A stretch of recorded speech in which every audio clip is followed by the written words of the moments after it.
কি এবার পাহাড়, সমুদ্র না জঙ্গল? ঘোরার মজা দ্বিগুণ হবে যদি থাকে মুখরোচক, আপনাদের সব সময় সফরসঙ্গী। মুখরোচক আপনাদের ভালোবাসায় জড়িয়ে 75 বছর পেরিয়ে। এখনো ডিভোর্স হয়নি আমাদের।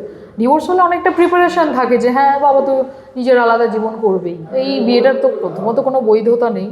আমার সাথে ডাইভোর্স হয়নি, কি করে বিয়ে হতে পারে? ও কখনো ডিভোর্স চায়নি আমার কাছে। এই জন্য আরও প্রটেস্ট করেছিলাম যে মেয়েটা আমার মেয়ের বয়সী। আজকের এটা দেখিয়ে বরং মানে ও একদম নিজের রূপটা, কতটা নগ্ন রূপ সেটা প্রকাশ করে দিয়েছে। 4-6 মাস আগে তোমার সঙ্গে যোগাযোগ ছিল? হ্যাঁ, তোমরা কি একসাথেই থাকতাম, এখানেই থাকতাম, ফুটেজও আছে, সব কিছুই আছে যে ও আমাদের সঙ্গেই থাকতো।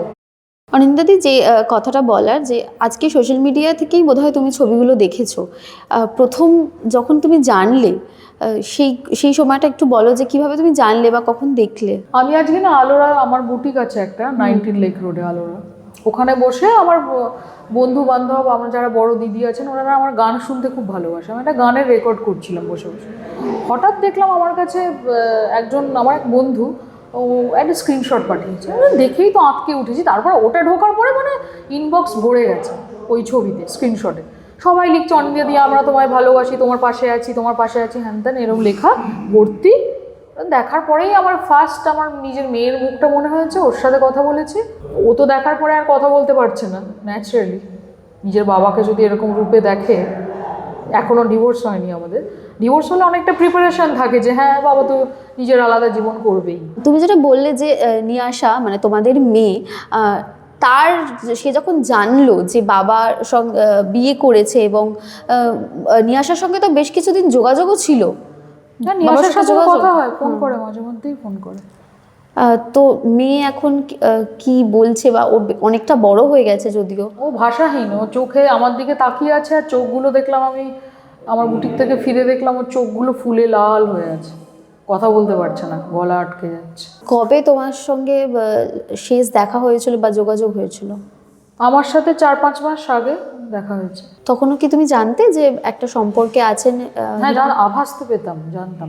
হ্যাঁ, একটু বলো। আমাদের মানসিক যন্ত্রণার মধ্যে অনেক রেখেছিল, কারণ এইগুলো মানে ওই মেয়েটা যে ধরনের ছবি দিত, মানে সেটা হঠাৎ একটা বিবাহিত একজন স্ত্রী আর তার সন্তান দেখলে কি এফেক্ট হতে পারে, মানসিক যন্ত্রণার তো কোনো এফেক্ট বাইরে থেকে বোঝা যায় না।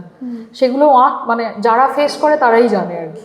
বাইরের হাসি মুখ দেখে তো ওই যেমন কিছু বোঝা যায় না, মানসিক যন্ত্রণার লেভেল যে কী ছিল সেটা আমরাই জানি, আমরাই ফেস করেছি।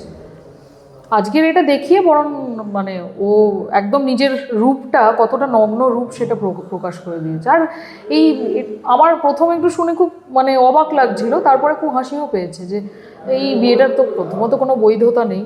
আমার সাথে ডাইভোর্স হয়নি, কি করে বিয়ে হতে পারে, তাই না? তোমাদের তো মানে বিয়ে বড় করে 25 বছর বিয়ে, মানে আমার 2000 সালের 11ই ডিসেম্বর বিয়ে আমাদের। আমার মেয়ের বয়স 19 বছর।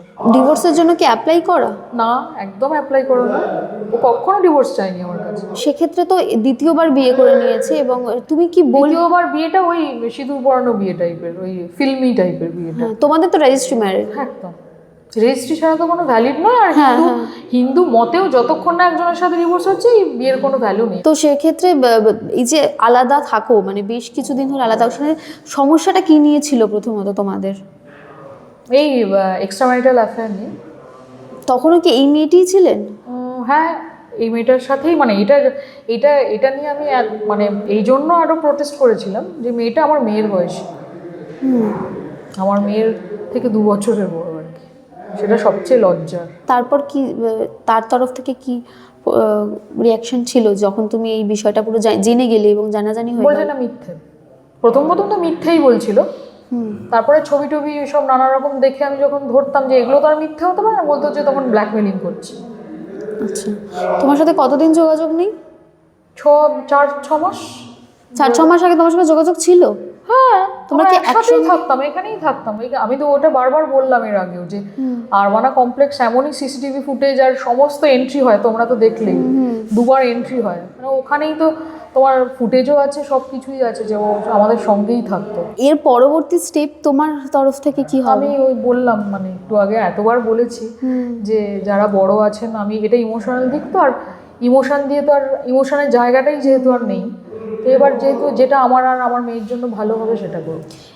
মাঝখানে যেটা শোনা গিয়েছিল যে 22 সাল থেকেই তোমাদের মধ্যে একটা দূরত্ব তৈরি হয় এবং তোমরা হ্যাঁ, আলাদা বললাম তো থাকো। তাই, হ্যাঁ, আলাদা 3-4 থাকো। বছর মতনই শোনা যাচ্ছিল।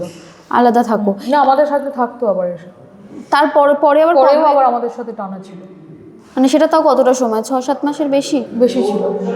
2025-এর কথা বলছো তো তুমি এটা? তুমি তোমার তরফ থেকে আমরা বললাম মেয়ের 18 বছর বার্থডে একসাথে কাটিয়েছি, ব্যাংককে গেছিলাম, ছবি টবি সবই তো রয়েছে। কিন্তু আজকের পর কি তুমি কোনোভাবে যোগাযোগ করেছো? না না না, একদমই না। আর এই লজ্জার পরে আর কিভাবে যোগাযোগ, যখন 6-7 মাস মানে হয়ে গেল, রুচিও হয়নি করার। একদমই। যখন আলাদা আবার হয়ে গেলে তোমরা 6-7 মাস পর, সেটাও কি একই ঘটনার জন্য? হ্যাঁ, কি ঘটনার জন্য? এক্সট্রা ম্যারিটাল অ্যাফেয়ারের জন্য? তারপর থেকে তোমার সাথে আর কোনো যোগাযোগ হয়নি? হ্যাঁ, তারপরে যোগাযোগ হয়েছে, এসছিল বাড়িতে, ওর কিছু জিনিসপত্র ছিল সেগুলো নিতে টিকে এসছিল। মেয়ের সঙ্গে লাস্ট কবে কথা হয়েছে? মেয়ের সাথে কথা হয়, প্রায় ফোন করে কথা হয়, এই 2 দিন না 3 দিন আগেও কথা হয়েছে। তুমি কি এরপর লিগাল স্টেপের কথা কিছু ভাবছো? দেখি যেটা আমাদের জন্য ভালো হবে সেটাই করবো। মানে তোমাদের এখনো ডিভোর্সের জন্য কোনো অ্যাপ্লাই করানি? না না না, কোনো অ্যাপ্লাই তোমার কাছে ডিভোর্স চেয়েছিল কখনো? না, কখনো যাইনি, একদম চাইনি। আমি বলেছি তুমি ডিভোর্স দাও, ডিভোর্স দিয়ে থাকো না, সেটা অনেক সম্মানের। যে এরকম তুমি আছো আর তার সাথে, মানে এখন তো তুমি, আমি নাম ধরতে পারছি না, এখন সবাই ডিভোর্স হয় না থাকে, ওটাকে এত বেশি ফ্লন্ট করে ওপেনলি, সেটাকে গ্লোরিফাই করে। তো এখন আমার মনে হয় পরের জেনারেশনের মনে হয়েছে যে এটা খুব সম্মানের আর কি।